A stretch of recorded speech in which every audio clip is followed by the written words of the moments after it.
Hello and welcome to Powerful Prosperity, conversations from the women in business. We are sharing insights here today with you on the collaboration between real estate investing and financial planning. We're here to serve and to open a dialogue around the new era of prosperity, how to get the most return financially and fulfillment from your investing. We're opening up the space here, and I welcome my co-creators and collaborators, Amy Cho, both of you, Carol Cho and Amy Getz.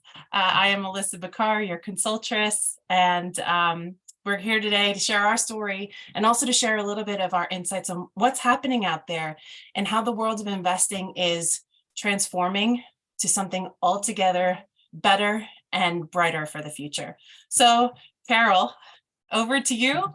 Tell us a little bit about your background and your passion and those you serve. Yeah, so I'm so excited to be having this conversation with you, Alyssa.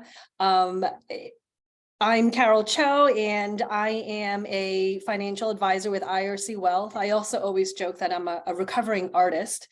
And my mission, passion, and purpose is to help women alleviate the stress and burden of trying to always make the right financial decision, because I want them to live their best life and spend their money with more joy, right? And, Amy and I talk about this, like, we truly believe that true wealth is more than just about the numbers. It's about creating a harmonious relationship with your finances and using that as a tool to fulfill your life's purpose.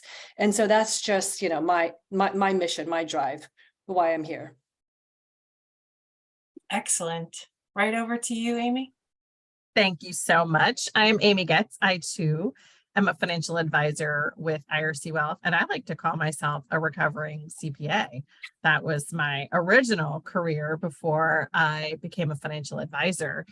And my passion and purpose is really helping women, especially, every human, but especially women, know their worth. And I mean that literally and figuratively. I believe that wealthy women change the world, and the more conversations we have around money mindset, letting go of limiting beliefs, and really looking at understanding that the more we have, the more opportunity we have to change the world, to lift others up, including ourselves. And so let's always have the open conversation around money and for profit and ways to increase our financial abundance. And that is what brings us all together here today. I am Melissa Bakar, the consultress. I have come to this space as a recovering financial planner. I started my career before my career in my family business that did food and real estate, and started my early career in financial planning. And I loved the space of education and guiding clients through decisions and looking at something that can be very complex and helping people distill that into actionable education where they felt empowered to make decisions. So in this wide world of real estate investing, I help people to really digest what their mission is and what they want to experience from investing in real estate. And we'll get to that in just a little bit, but it can be the Wild West in real estate. So helping bring a measure of that planning and service to the table in an industry where it can sometimes feel like very cutthroat, and sometimes it can feel like you're out there on your own. I'm here to provide that space that says, come on in, there's a seat at this table, have a cup of tea, coffee, or kombucha, and we'll be on our way together. So I'm very, very happy to have created this collaboration with you ladies, because I feel like there's this pervasive thing out there in our industries that you very rarely see financial planning and real estate investing in the same forum. They seem to be very much at odds, traditionally speaking. So let's open up our conversation with, do you feel the same thing? And are there assumptions out there about each of our industries that we can kind of put out there on the table for our viewers? And for me, the assumption that I always hear is financial planning is always concerned with the stock market. It's always concerned with insurances. So ladies, can you open up that assumption and take the mic from here? Where do we begin, Amy? Well, first of all, we begin with, we play well in the sandbox with everyone. And I think that's part of our charm, right? It is really focusing in on the needs of each specific person. And so, yes, financial advisors, we love investing people in the stock market.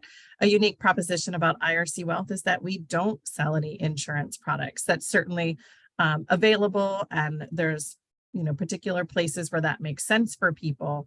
But yes, we do love to make sure that people are invested in the stock market.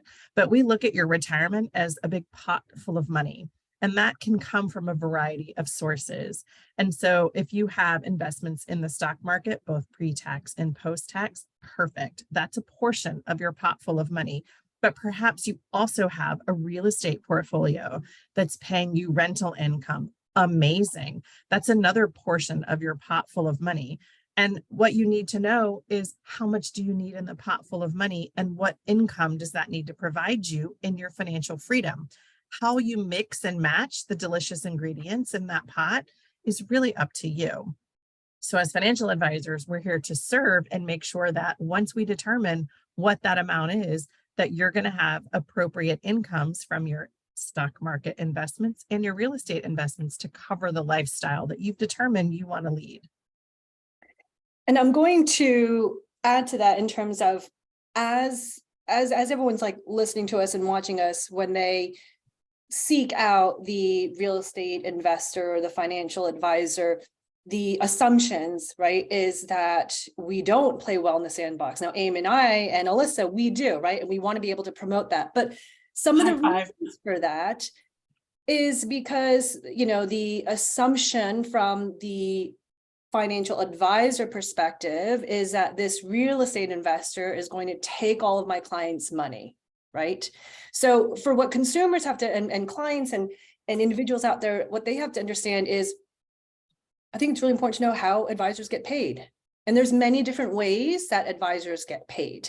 None of them are right or wrong, better or worse. It's just the way this system has been created, right? So some advisors get paid based on commission on products that they sell.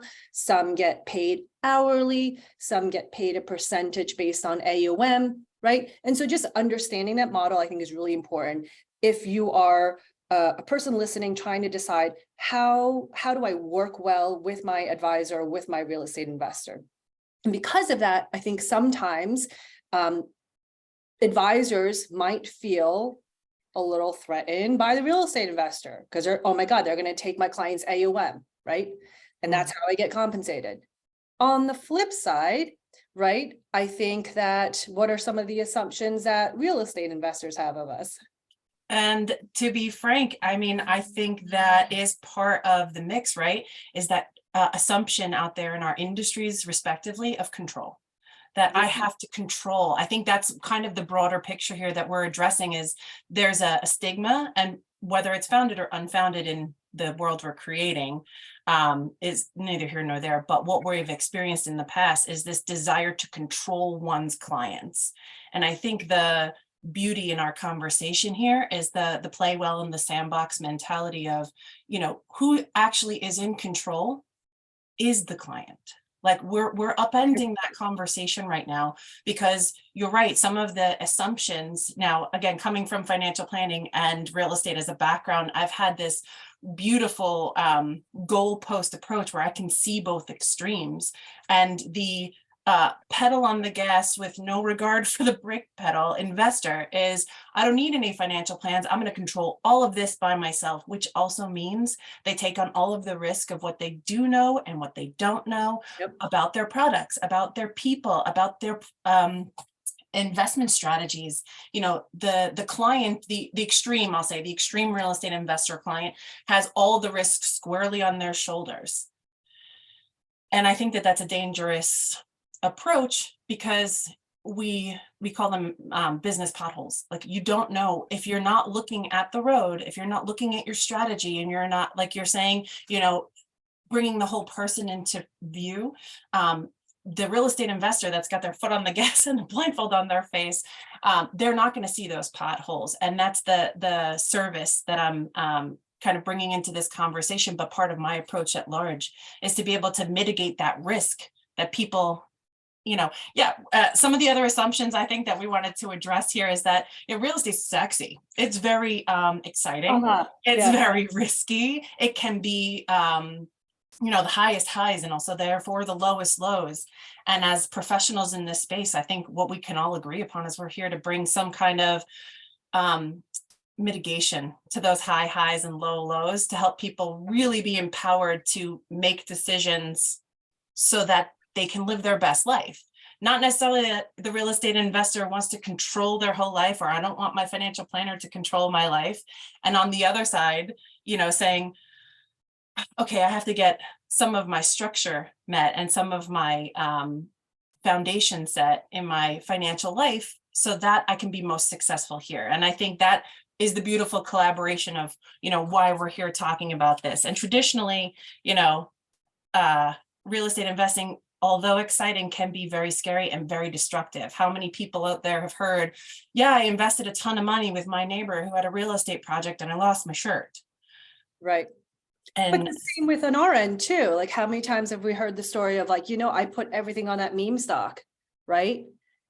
And they've lost everything. And now, and you've got people out there that are incredibly scared to invest. They're scared of the market, right? They're scared of losing their money. How many people, liquidated, sold out of their positions after 2008 because they just couldn't stomach the ride? And I think, ultimately, when people are out there trying to seek professional help and advice, is just coming up with a good team of professionals, right? You're building a good team, and that good team includes, that the right real estate person to help you along the journey, the right financial advisor person to help you along with the journey, the right insurance person, the right CPA, the right estate planning attorney. And oftentimes I find that sometimes not understanding the roles that those people on your team play is part of the problem. So you'll hear like, people go into their insurance person and asking them for investment advice, and people go into their real estate person and asking them for, tax deduction advice, and the go into the estate planning person asking them for life insurance advice. And I think that is also something that we can kind of talk about too, is get yourself educated, understand the roles that people play, because if you get the right team, oh my gosh. yes. And I think to piggyback on that, in regards to having a team, I find that people sometimes struggle to allow someone to be a source of help with their money. I think there's limiting beliefs that we should be able to do it on our own. I think there's limiting beliefs around sort of opening up the the details and feeling like someone's going to judge us for what we do or don't have, or the mistakes we may or may not have made in the past. And so what I often like to remind people is, if something's wrong with your car, typically you'll take it to a mechanic. It's not your zone of genius. Could you YouTube the video on how to fix it?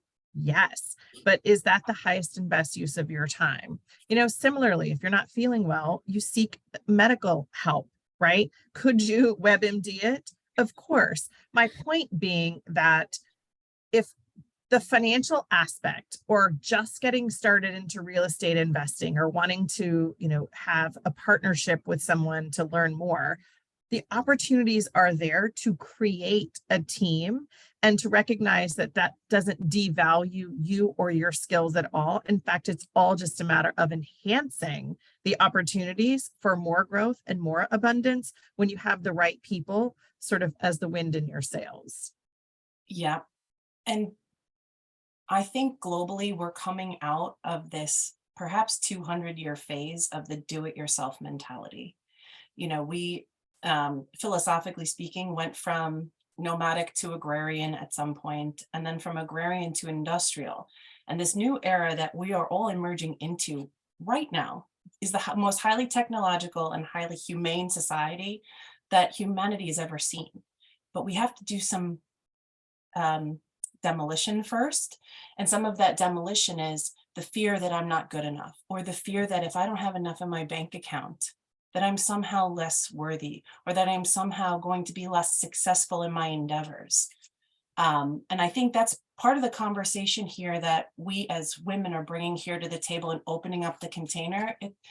It doesn't have to be all neat and pretty, and you have to have everything that you need in your head, and you have to be the expert. I think that era of time is kind of on its way out. The sun is setting on that, so that opening yourself up for collaboration and calling finances in general a team sport, I think is a really healthy way to move forward. And, especially like where I come from in real estate investing, it's all about aligning yourself with your strategic advisory board. You need to have a CPA who understands your philosophies, who understands you as a person before they can give you advice. In the industrial age thinking, advice comes one size fits all, stamp and next, stamp and next. And the truth is, we're all seeing here at the front lines, right, with our clients, no two clients are the same. And no two clients have the same drive. No two clients have the same objectives. So, having a one size fits all mentality about how you need to be before you can be prosperous, it's broken. Like, we're here to just let you know that it's okay to feel like you don't have it all together. And that's precisely why we're here to open the dialogue around finance being a team sport. And it isn't that we know more than you and we're going to tell you what is right for you. That's part of why we're here to play in this particular sandbox is, our specific genius in this forum right here is understanding the person, understanding their needs, and then helping them match in the wide world of where our discipline is, helping them match in with people who will fit that vibe or people who will fit that mentality and projects and opportunities and investments that might be beneficial. But at the end of the day, it's all about informing the client because the client is truly in control, right? Absolutely. And I think too, understanding as a financial team, the risk tolerance that each individual client has, that's so important, and I think at this point, our parents grew up with parents from the Depression, right? There has been a lack and a scarcity. And I think we are kind of changing that next generational pattern of playing in the space of abundance and trying to let go of some of that scarcity mindset. So I think it's important for sure to understand the risk tolerance because Carol and I have seen from one extreme to the other, as far as aggressive to the very most conservative, where we're having to kind of bring them more towards the middle because they are in such extremes. And I love that you too, Alyssa, have a risk tolerance profile, which I think is a unique proposition in the real estate investing world, right? Where you are being very careful to make sure that your clients are in the appropriate investments based on where they are and the level of risk that they're able to accept at this time. Yeah.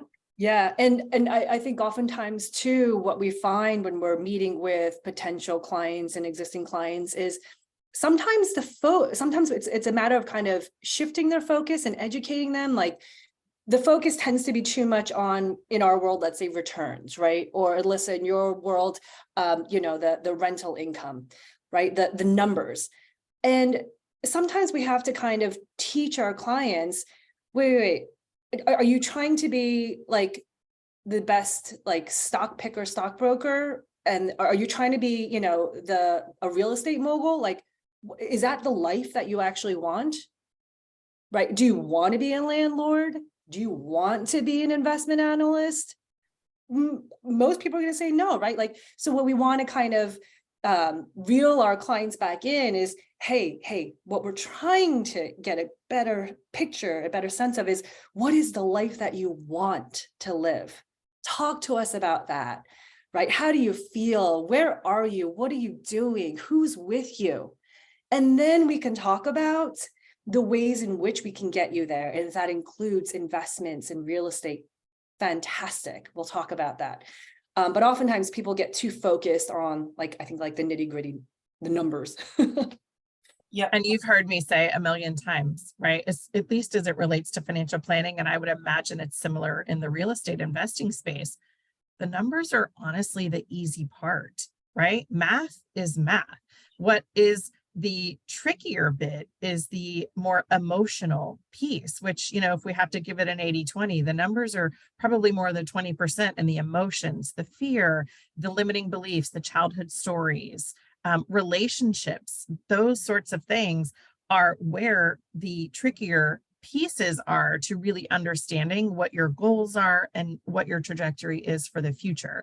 Because when you can get your mindset aligned and sort of titrate your nervous system to your risk tolerance, what's acceptable, what's not, and be in that space of abundance and belief and have a vision for your future, it's easier when professionals then can guide you along the way. And it's based on the information that you've shared and how you see your future.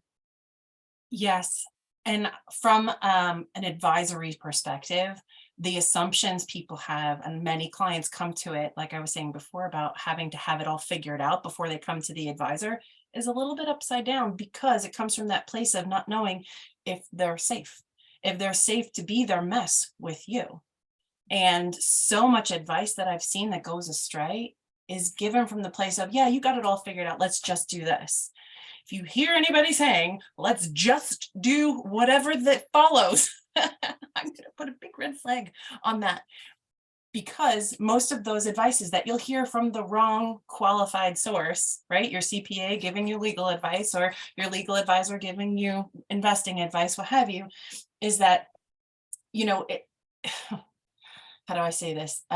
It can seem like great advice in the moment because you already have an established connection, but you have to be willing to establish connection with the right people that are going to hold you in that space and not tell you that they know better, right? And I want to continue to bring it back to like supporting the whole person and giving them the control back is the conversation right here in this forum that's uncommon. This is why we're opening this dialogue, because so many people come to the financial advisory space or the real estate space armored up and thinking that they have to have it all figured out, and what they don't know then causes them shame. We're upending that conversation and showing you open kimono. That is exactly why our clients are successful with us, because we take the time and the care up front to understand their personality, understand the individual first, so that the appropriate solution can take shape. None of us in our disciplines here are churn and burn. Nobody says, okay, come in the door, we need to sell this real quick and get out and make a fee. Like Carol, to your point, it's very appropriate to ask your advisors, how do you get compensated? Because if you're compensated, like from my experience in financial planning, being compensated for assets under management is beautiful, because as their assets grow, so too does your income. And I have a client right now who's in the investment space who says, pay your contractors well. Why do you want to pay your subcontractors really well and not have that miserly, it's all for me kind of mentality? Because if you pay the people on your team well, everyone's got shared interest. Everyone's working for the common goal and the common benefit, which in my experience has not been the assumptive case in our industries. It's that, advisor knows best, or that stockbroker knows best, or that realtor knows best, and I must not know what I'm talking about. It's been the subservient thing for too long. And I think, having an uncommon approach is, it's easier to relate to people, but it's also harder to market. We're not marketing to a one size fits all group of folks. Right. We're marketing to people who want to be understood and own their life, and therefore make the best decisions for them. We're looking for people who want to be educated and part of the team and part of the discussion, not the product that someone patches something in for. What is your experience there? And then so, Amy and I at IRC, we talk about that. Like people always ask us, what's your ideal client or what's your minimum AUM? And for me, the ideal client is a client that has potential to learn, potential to grow, that is coachable. And going back to and I often get that too, oh, when I have money, I'll come talk to you, right? And I'm also a fitness junkie, and you wouldn't get into the best shape of your life and then find a fitness coach and a nutritionist to be like, all right, I'm ready to work with you guys. Because it probably is not going to happen, right? Like you're struggling because there are some tools missing, some technique that you need, some strategies that you need to work on, right? But it doesn't happen that way. And in terms of also developing the right team and feeling empowered, that's through education. So again, in order to get educated, it's not waiting until you get educated to then get educated and talk to Alyssa, Amy, and myself, right? It is talking to the professionals that you don't have the knowledge on or feel confidence on, talking to us first. That's going to be part of feeling empowered. Yeah. And I would say, to speak to both of you and your points, I'm looking for clients that want to be educated on their finances, that want to be a part of the journey. And that, I think, is a draw for people to come to us. People aren't into they're there, it'll be fine. You don't need to know, just trust. I mean, I want my clients to feel educated. I want my clients to be a hell yeah to work with me. And also, I want to be a hell yeah to work with them, because they are of the mindset that potential is there. They want to learn. They want to be educated. They want to have steps, simple steps that they can follow that make big moves in their financial life. So it is, and I'm encouraging everyone listening, when you find that professional, real estate, CPA, investment, make sure it's a hell yeah, because if it's not, there's someone else better for you to work with. And so it's not, I don't know where to turn. There's always referrals and places to get. Make sure it's a hell yes, and that you feel aligned in your joint mission for that future abundance. Yeah, absolutely. And the last thing I feel like I need to say that I'd like to share here, and we're going to open this conversation up for more lives for streaming between us to have people come on and ask Q&A going forward. So I want to just cap my comments off with prosperity and what does it mean? For me, prosperity has historically been tied to finance. In my mind, in my previous iterations of my wealth consciousness, prosperity always meant dollars. But in the last 2 decades of my life, growing as a professional, as a mother, as an entrepreneur, I have redefined the word prosperity for myself.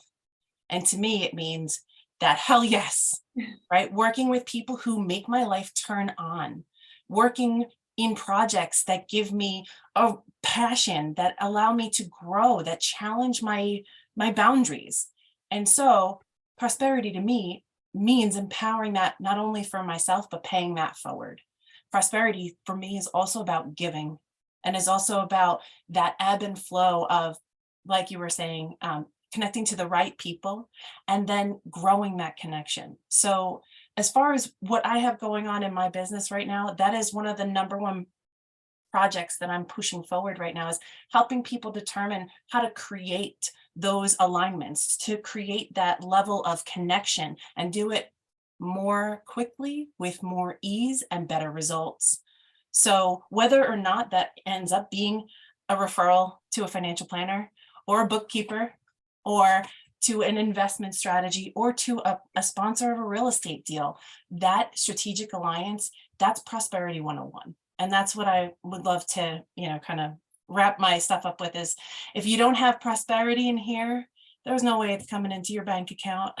And if you already have it in your bank account and it's not here, well, let's help you fill that in, hey? Yeah, I'll just piggyback with that to say, much like you, prosperity to me is for sure wealth, but most specifically, it's that mindset. It's that idea that it's a holistic view of life. Wealth is a tangible number, but wealth is also that space of giving and gratitude and recognizing that money is a flow. And regardless of where you are in your life, there's always time or talent if you are yet to reach the place where treasure is what you can give. So prosperity is sitting in a place of gratitude for where your feet are now. Prosperity is the mindset and the ability to think abundantly for your future. Prosperity is recognizing that I am going to keep it so close to the chest and I'm not going to trust anyone to help me. That's a scarcity mindset. And for me, not in the space that I want to play in. So prosperity is truly leading with, again, like you said, that open heart, but that open mind to the possibilities of what's out there and the excitement. And this all gets to be so fun. And I think we lose sight of that in the day-to-day, in the grind, or in thinking that numbers or math, and it's difficult. It's not. It gets to be so fun. And when you can take a bit of brevity to it and an open mind and a willingness to want to learn, the possibilities are endless. Beautiful. Mic drop. Yeah. I'll pick it up though. Well, yeah, so, and echoing everything that the both of you have said too, for me, like you, Alyssa, the definition and meaning of what prosperity means has changed so much from my youth. And my initial definition certainly was colored by the way I grew up, daughter of immigrant parents, right? The neighborhood that I grew up in, just money stories that I have. So my definition of prosperity was really focused on one way of measuring it, and that is a dollar sign, right? And that was the only way to define it. And of course, as I've gotten older, no, my definition of prosperity is how much bigger can I make the how many more items can I throw into the definitions of prosperity, right? Like, so it's your emotional prosperity, your health, your mental well-being, the beautiful people in your network, and the ripple effects of just meeting more people and connecting with more people and having the conversations like we're having today. So yeah, prosperity is so much more than just how much is in your wallet, but also how much love and wealth and health you have in your life. Yeah. And the willingness to be wrong, to have fun discovering that which you don't know yet. I think, yeah, that fun piece, like to me, prosperity is like blowing the lid off and just getting to have fun, exploring and learning new things. Think about kids, right? When they're little, they're so excited to see a flower, they're so excited to meet a new friend. And I think as adults, sometimes we lose a little bit of that glitter because everything becomes, responsibility. But when you are empowered with education and you're empowered to, open up the container and ask more questions, the better it is and the better it can get. So I'd like to end this broadcast with, we are just getting started. This conversation is something the world needs right now, and we are committed here to bringing it open for you and to opening up that container to allow you into the space that we're living in. Like, we get to live in this finance is fun space, and we want to change that narrative for anyone who's willing to play in that space. Agreed? Oh yes, hell yeah. Yes. It is a hell yeah. Right on. Let's create the financial world or life or journey that we want to have and experience. Forget how it's been done. Let's do it the way that we want to do it. Yeah. I like to say the rules are all made up anyway, so make up your own, right? You can be a pioneer in your own financial life. So yeah. Powerful prosperity posse. Here we are, ready to bring it live. So tune in next time, same bat time, same bat channel, wherever you are in the world. You'll figure out which channel that is and what time that is. So we might actually surprise you on the bat time. But anyway, thank you, ladies, so much for being here with me today to open up this container and to open up this conversation to truly unleashing all the power that prosperity does bring into the lives of those willing to play. Thank you.